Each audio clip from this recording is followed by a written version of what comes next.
Archers are one of the 4 base vocations in Dragon's Dogma 2. They deliver a ton of range damage using their trusty bow and fancy flying dragon kicks right into the face of the enemy. But jumping into Archer for the first time, at least for me, was very underwhelming. Now this can be said of all vocations in the game, as you really need to start ramping up their abilities to really feel them come alive. Archer, though, differs in that a lot of their mobility is nested in just basic movements, unlike Thief, which has set buttons to make you Naruto around the damn screen. In this video today, I want to give you my guide on Archer, helping to break down a lot of the key mechanics so you can better approach the class. If this is your first time on my channel, the way I do things is by upfronting the knowledge of my videos so you can decide if it's the right one for you. So with that being said, the biggest takeaway from Archer is that you need to do 2 things mainly. Stay mobile. Your diving shots and distance creating mechanics all come from dashing and using your basic loose attack as well as kicking things. And the second point is to always use loose if you're not using one of your bigger weapon skills. Loose being your auto attack, whatever your left click is on your mouse or your X is on your controller, the leftmost button. But the reason behind this is that it's little ticks of damage, but also that it'll allow you to keep DPS on a scary target while also regenerating your stamina. So you go through a series of skills, drain your stamina to near red line, then use loose while it regenerates so you're constantly hitting whatever you're attacking. But that's really the gist of this entire video. We'll be discussing things like augments, aim down sight versus not aiming down sights, and other things. But if that's all you wanted to know, please feel free to shut the video down. Before you go, please don't forget to like, comment, or subscribe if this video helped you, as that does have a huge impact on my channel. And if you've not yet picked up Dragon's Dogma 2 for the PC, you can use the link to my Capcom affiliated Nexus Store in the comment and description. This will get you a key directly from the developer, and I get like a 20% commission, which goes a long way towards supplying my mini Aussie's vicious treat addiction. You can find my pawn code in the description as well. Let's get started here on my beginner's guide to Archer in Dragon's Dogma 2.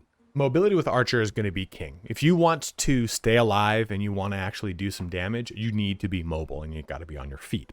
Unlike other classes, though, your mobility isn't tied to a single button. You think of the fighter, they've got a blink strike, allows them to close that distance very quickly. You think of a thief, they just simply press the right bumper button and they're just going to immediately shift around. Mystic Spearhand's got their teleport. Mage has got to levitate.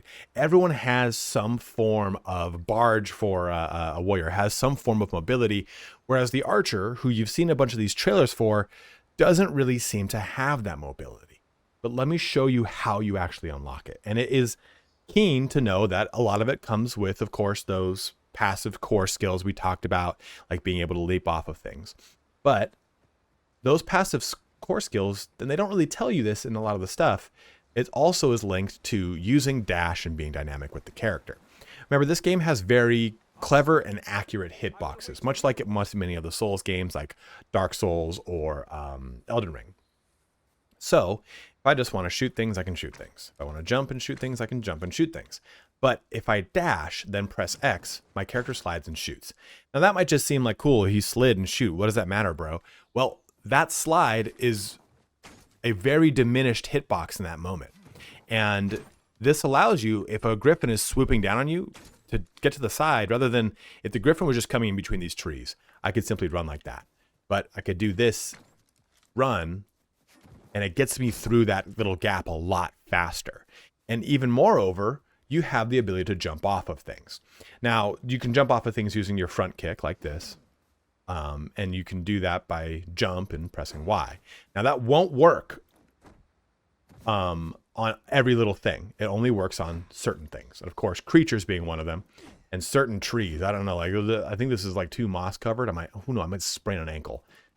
But it's weird how it doesn't work on certain things. And you do not need to be dashing for this. Whereas most things with the Archer, you do need to be dashing. So jump, do this, and then I shoot again, right? And it shoots right into that tree. Look at that, dead shot, dead shot. Look at that. You can't even do a delayed shot like that. But still, my point remains here. Using your mobility to your advantage by pressing jump and pressing X, or pressing jump and pressing front kick and then X to do stuff like that. Or sprinting. Let's come over here. Jump and pressing X. Sprinting jump and pressing X. It's that cool dynamic action shot that you saw in all the trailers. Or sprinting, pressing X.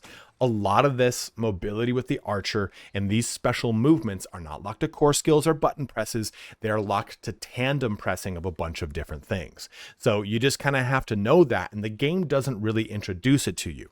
And I found myself when I jumped into this character, I was like, man, I feel like I'm not nearly as cool as the trailers. Until I really sat down, played the character more, then I realized that the mobility was linked to all these other little things here and there. Jumping off of trees, jumping off of trees, or using my like dash abilities, which again, the game does not do a really good job of pointing out to you. You just kind of have to figure it out as you play. So that is my definite primer there on mobility. Use your mobility as much as you can, especially too as it pertains to using your weapon skills versus steady shot. Because steady shot, sure, you can use manifold shot, and that kind of still keeps me mobile. My cascade shot still keeps me mobile, but just holding down the left bumper to use your weapon skills and using this, it'll auto target just like loose does, and auto target with our cascade shot. There is mobility in that. And you can kind of still do your sprinting shots with stuff. You can, let's go over here to this run place and be able to see if this works for you. You can do this over here. And you really can't do it when you're jumping. So that's something to kind of keep in mind, right? Like, okay, let our stamina come up, sprint. You kind of either have to do one or the other. Your character won't default to trying to use, oh, I've jumped off sprinting, I'm going to do this cool dynamic situation. They will only use, you can just kind of like, oh, I guess I'm not going to do my ability. So you do get plenty of stuff with the weapon skills being in non-aim down sight, non-steady shot. Keeps you high and mobile, but just know that you can't do like special jumping shots with him like you could with just typical loose. Now, one of the big things that you'll be doing with Archer is using the loose capability or steady aim. And the question can be, what's really the difference between them? Now, when it comes to just pressing loose, I'll press X. You can see where the arrow goes. I'll kind of tilt the camera and you can see all the way up there in the corner. It falls short of that pillar. Now, I want you to take a look at pretty much the parabola, right? It has a pretty sharp drop off. It's not as much damage. It's just shooting right over there. And it doesn't use any stamina, right? Just keep doing this indefinitely. Now, if I switch to steady shot, we'll try to do roughly the same shot. I can choose the arc, and it goes very far. And that's the big thing, right? It's actually hitting that piece of land all the way back there. So as long as I'm drawing the bow all the way back, it's A, going to do more damage. It's B, going to go further. It's not going to cost any stamina, which is nice. And if I just go ahead and press like right button, you can see it's roughly going to land the same spot as this is, right? Loose is going pretty much wherever your character is like aiming. So it's hard to kind of replicate that. There, you can see it kind of like shoots up and down, where if I just right button, I just kind of tap it, it's kind of roughly hits the same area. So using loose is going to come down to just kind of being mobile, right? And just kind of shooting around. And this is going to enable you to just hit things on a kind of an auto-target basis versus your steady shot, which is, of course, you know, again, to use another term, aim down sight and just kind of loose and hit a target. But it allows you to hit targets further away, do more damage, and also target weak spots. Something that you cannot do with loose. It just kind of chooses the targets, and sometimes it hits weak spots, sometimes it doesn't. It's just kind of up to you. So this doesn't make loose useless. In fact, loose has another benefit, and loose is really important when it comes to being around a bunch of monsters. If you say like, you know, here's my pawns over in this direction. If I had a bunch of monsters with me, it's easier for me to just press loose to kind of find, oh, okay, there's a monster over there. Well, let's turn the camera in that direction, and let's now use, okay, we'll use Deathly Arrow, and then we'll shoot the monster, whatever it is. But loose is kind of fun because it allows you to kind of get a bead on what's around you that you might not see from your camera angle. Maybe my pawns are fighting everything that's to the left of my camera, and I'm pressing loose, and my character does this. And oh, well, now I know I got to go look over here to find more things. So loose has a lot of applications. And like I said before too, to open this video, it doesn't cost you stamina. And I'll show this off in kind of like a rotation style of what we do when we're attacking big scary monsters. But loose is just a great way to constantly, perpetually add damage to big targets by just pressing this button over and over. I can just press steady shot over and over, sure, and kind of stay on target. But what also loose allows me to do is be mobile, right? I can jump and do my mobile stuff, and we'll talk about that as well. But loose is a big part of the mobility of the character. And I think that initially it's kind of falls off because you're like, oh man, I'm not doing any damage when you first start playing the game with a archer, and you're like, what's the point of this class? Then you unlock your weapon skills, and you're like, oh, okay, I see the point. But loose never loses its efficiency because it's a constantly useful ability throughout the entirety of playing this vocation. Now, for your weapon skill options, this is going to be up to you and your pawn, but I want to go through some of the big ones that I really like. And Manifold Shot, which is initially Barrage Shot, is really nice because you're basically just getting a bunch of arrows down range. And as you move your cursor around, if you do it through an aim stance, this allows you to really kind of pepper into a lot of different targets, or at least hit the weak points of a scary target multiple times. I really like this one. I've used it pretty much the entire time I've played Archer. Cascade Shot, which is an upgrade of Sweep Shot, is also very good because this allows you, as you can see in the little picture here, to give me some good AoE capability in a cone in front of me. I like this because it's just kind of a little plug and play. I can press this on my left bumper and just go ahead and shoot it, or I can aim down sights or whatever I say ADS because I play too much Call of Duty like a fucking bro, but still, you can aim down and shoot this and have it be more targeted, and you can really just stand behind your pawns and shoot through them with this repeatedly and kill everything. It's a really, really good capability. Then there's Deathly Arrow, which is an upgrade of Dire Arrow, which is the ballista shot everyone talks about. It's so good. You basically just sit in the back lane and you sit in the background and just constantly Dire Arrow or Deathly Arrow any big target right in one of the weak points, right? If you're fighting a Chimera, you're shooting the goat head so it can't cast spells, and you shoot its face, or you're shooting the Cyclops eye, you're shooting the beak or the mouth of the griffin or the wings of a griffin to bring it back down, whatever it is, the heart of a dragon, whatever. It's probably the most the most archer ability in this whole entire list. And I think it's an auto pick. I don't think you can get away without picking it. Now, another one that I have on my list here is Erupting Shot. And I like this one a lot because it's got a lot of uses. It's an AoE capability. I can cling to things and I can blow things up. I can go and cling onto a Cyclops and go and jam it in their eye and then blow them up, whatever I want. It gives me a little bit of bang for my buck. But you can combo this with Tarring Shot. Fires a loaded arrow that adheres to foes or terrain, explodes after a time or if attacked, tarring the target and those who draw near. Now, tar is basically going to amplify Erupting Shot to allow it to light them on fire. And that is what you want, right? So you can put these two in conjunction on your bar, or if you want, on your equipped skills. If you want, you can have another archer that's a pawn using one of these in conjunction with you, right? So if you're using Erupting, they're using Tarring, and you guys can kind of key off one another. Another one too is Drenching Shot. Now, what I want you to think about when you look at Tarring Shot or Drenching Shot is if you have a mage with you that has a fire boon, then use Tarring Shot, because you use Tarring Shot on them and then your basic loose arrow will light them on fire. If you use Drenching Shot and you have someone with lightning boon or lightning affinity, fire affinity, the upgraded versions, then you now can shoot electricity into them and you get more bang for the buck. So using Tarring and Drenching Shot works really well in conjunction with a mage, either as your main pawn or one of the other pawns you summon up. So think of these kind of shots in that regard. Blighting Shot here as well. It allows you to blight a target, which I actually have not used a ton of. As you can see, I don't even own it. And I think it's because I focus so much more on using Deathly Arrow that I don't find as much use of the actual status affecting shots as I probably should. I don't think that there's a bad way to use them. I just think Deathly Arrow is a really cool way to play the game, so that's why I've been using it.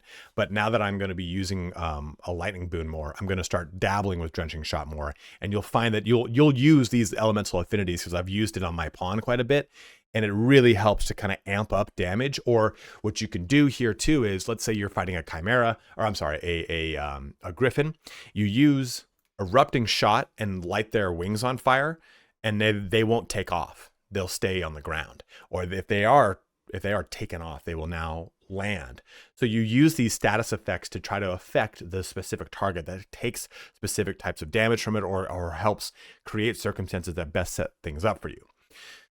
Now, the three things I don't really like are stuff like Keen Sight here. Special Sight, augment the user's vision while drawing, allowing them to fire on distant targets. You know, I could use it, but this is if you really want to play a stealth archer. And I haven't really found this to be the style of play that I enjoy with this character. So I have not steered into this. If you want to, then by all means, because basically this turns Steady Shot into this. So Steady Shot, press the assign button, then release, right button, or press the assign button again, toggle view with pressing on the right stick. So I don't like this one a whole ton. It's not a huge draw for me. So if that's your style of archer, then please use it. Torrent Shot here is going to fire multiple arrows in rapid succession. I just like using Manifold Shot instead, because Manifold Shot I can use while on the go. This locks me down into place, which I don't like as much. So this, a Cascade Shot here, Manifold Shot here, I just get more benefit and I can move while I'm doing it. And that to me is crucial to the archer, because I'm all about being mobile with this class. Then lastly, we have Whirling Arrow, fires a powerful spinning arrow that delivers a barrage of hits, effective at overwhelming smaller targets, can be employed while moving. This is a good one too, but I'd rather just use Cascade Shot and just keep pelting a whole bunch of them at once. They have to be pretty stacked up in order for Whirling Arrow to really work for you. And I've used the top tier of abilities on this is not a thief, on Archer as well. But I just wanted to talk about the equipped weapon skills that I really focus on, because they play into the style of how I approach Archer, which I think is pretty important. If you approach Archer differently, then you're not going to like the skills that I'm using. I'm just talking more about how I like them in the constraints in which I use them. We have our core skills here, which you should always get. And we've got Leaping Punt, delivers a weighty kick that knocks a foe off balance. Then you conjunction this with Parting Shot. So you jump off of someone and then you press your left click, your loose. For me, it's left click on a keyboard, or if I switch back to my controller, it's X. Swift Knock is really helpful here, so enables the user to knock arrows more quickly when using loose or steady shot. This is just going to be very nice for you, because it keeps you shooting arrows a lot, or it keeps you shooting arrows very quickly. I think this is like rank 3 or 4. But Puncture Dart is interesting. If you're playing on a keyboard, you see that this says press middle mouse button. If I press my controller, it doesn't say anything. Press down your right thumbstick to use this. Puncture Dart is basically a basic shot, a steady aim shot that is a little bit weaker than your Deathly Arrow. I was like, is it Deathly Arrow or is it Deathly Hollows? One's a Harry Potter book. But Puncture Shot is a really good one to use. It just, your aiming is going to get wild on it. So you kind of press this button, get it nice and sticky, and then just shoot the damn thing. So I use this when I'm kind of popping stuff off on the fly. You don't have to be locked down in place like you do with Deathly Arrow. And it's not as much of damage as Deathly Arrow, but it's still a good amount of damage that you can do here and there. Also though, but allows arrows to pierce targets with greater impact. So that's kind of cool that you can actually have this pierce through targets and hit multiples. But those are your core skills, and Leaping Punt and Parting Shot are going to be definite big portions of your mobility. And we'll talk about those as well. Another big topic is going to be your augments. So I want to talk about the ones that you're going to get on Archer, but there's also some of the base classes that you're really going to benefit from pulling and putting onto your character. You can also go with a lot of different ones, like Mystic Spearhand, for example, has athleticism, reduces stamina consumed while dashing. That's going to be good on everyone, right? But I want to focus more on the things that are going to make you better at being an Archer. And those are going to be focused on, let's take a look, Archer. So we've got Ambuscade. This is you deal more damage when targets are not in battle stance. That's okay. It's basically whenever you're sneaking up on something. And if you're not very keen on having your pawns wait, then I really wouldn't worry about this one. But Endurance is great because it increases your max stamina, and that's your ability to do your weapon skills, right? Radiance is okay, just cause your lantern to consume less oil. This is like a nice to have, not really a requirement. But Endurance is definitely one to go with. Lethality increases damage dealt while striking a target's vitals, 100% worth it. And Avidity enables you to clamber up cliffs and scale foes and other surfaces more quickly. I find this to be better on like a thief, because you still can clamber up things as an archer, but you're going to take more advantage of your specific weapon skill, and this isn't going to be really a huge benefit for you. So you definitely want Endurance and Lethality. On our thief, though, we get a lot of really good ones. And the big one you want is subtlety. Decreases the likelihood of being targeted by foes. This is basically something that you're going to use on your character to make it so that you don't pull aggro as much. So if you're playing an archer, you're like, dude, why do I keep getting aggro on my character? Level up thief a little bit and unlock this. Then gratification, another really good one here, slightly restores health when you deliver the killing blow to a foe. This will kind of help you keep yourself topped off. And remember too, if you heal yourself up a little bit with that gauge that's gone, it prevents your max health from decreasing. Poise reduces the stamina consumed when struggling, and this is when clinging to a foes. Both of those aren't too awesome because they're more situational. Verve is great because it augments your strength. Now, don't think that strength is relegated solely to your melee attacks. It's relegated to physical attacks, which you do as an archer. So Verve is actually a great augment for you to get. And the first two being key here, subtlety and gratification, as well as Verve.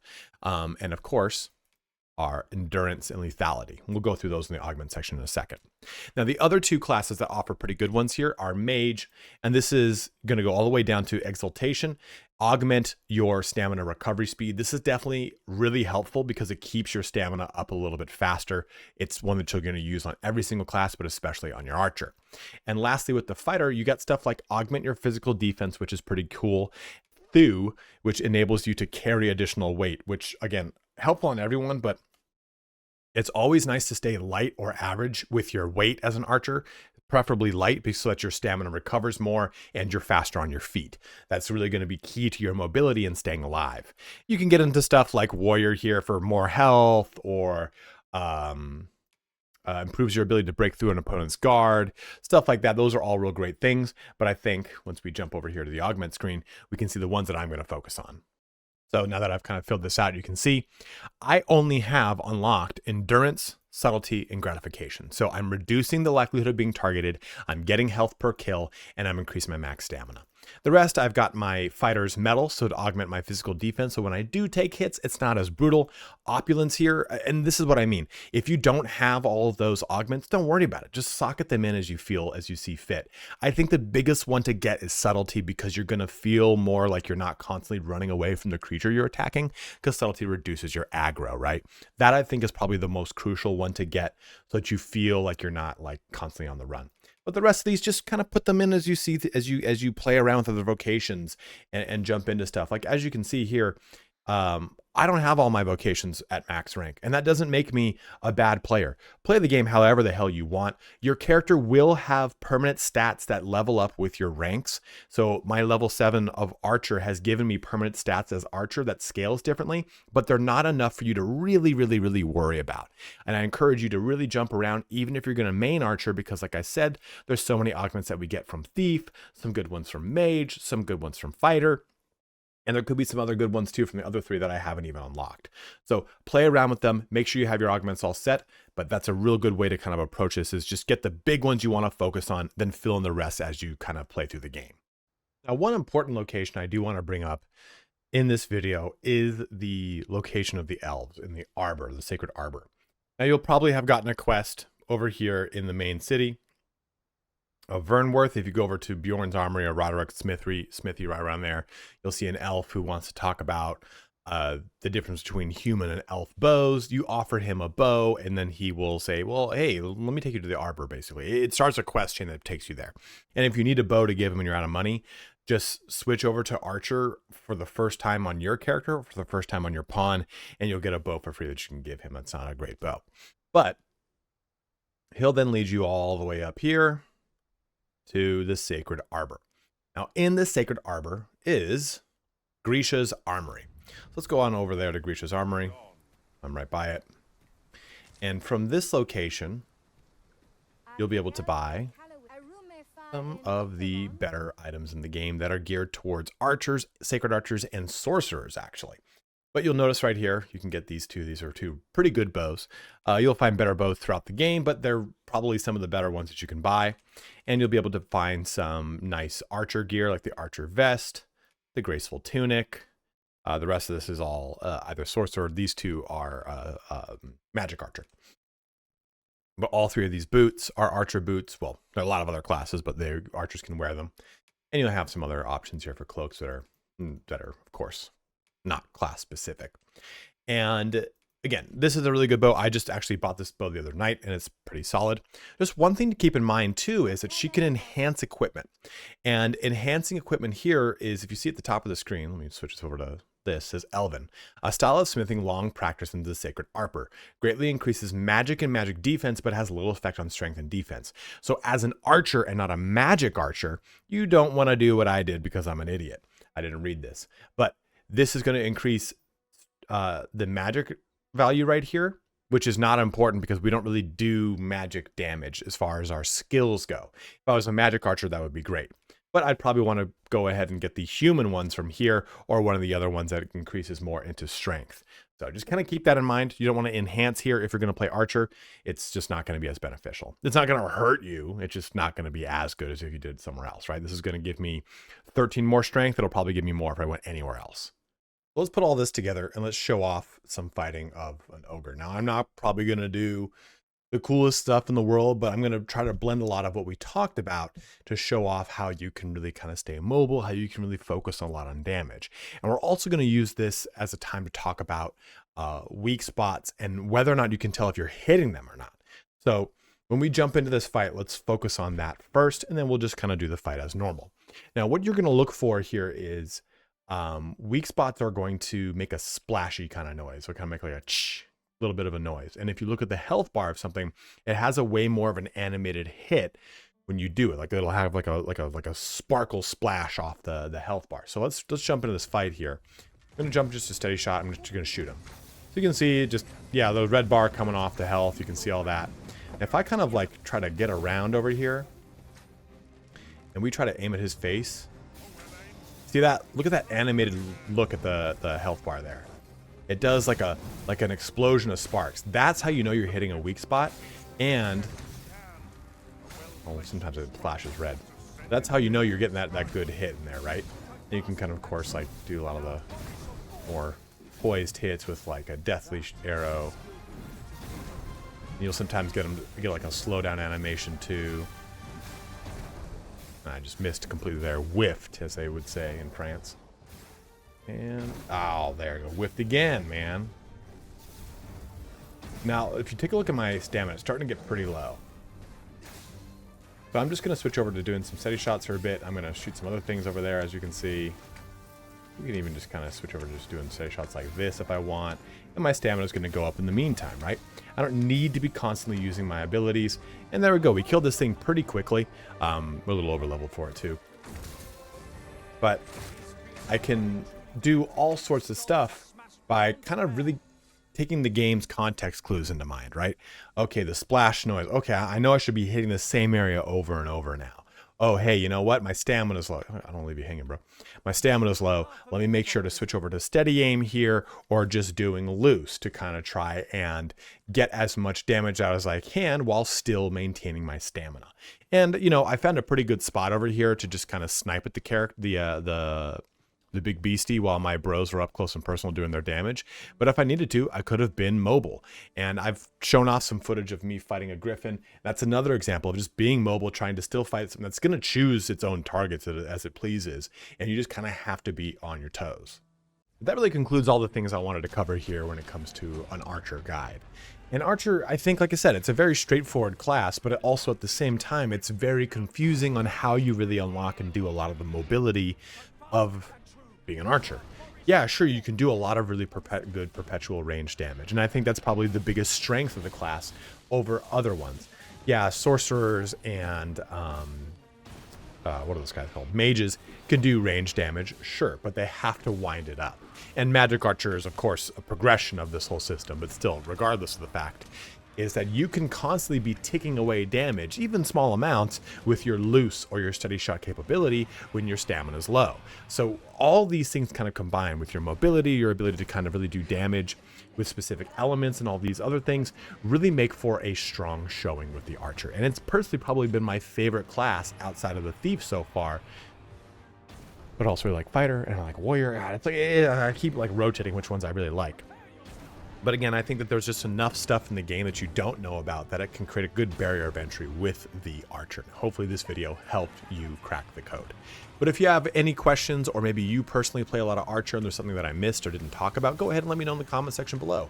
Say, hey, you know what? You didn't talk enough about the drenched arrow, and this is how I use drenched arrow with ice and or lightning spells, and I use it with a mage and a sorcerer and do all these sorts of fun things. There's lots of ways you can layer and combo and actually even play the archer that are super beneficial. You can stealth around and do stealth attacks. You can do all sorts of fun things with this that are really different ways of playing from the way that I play. You just have to figure out what works for you and how you want to play the archer. But as always, guys, thank you so much for watching here today. Have a good one and take care.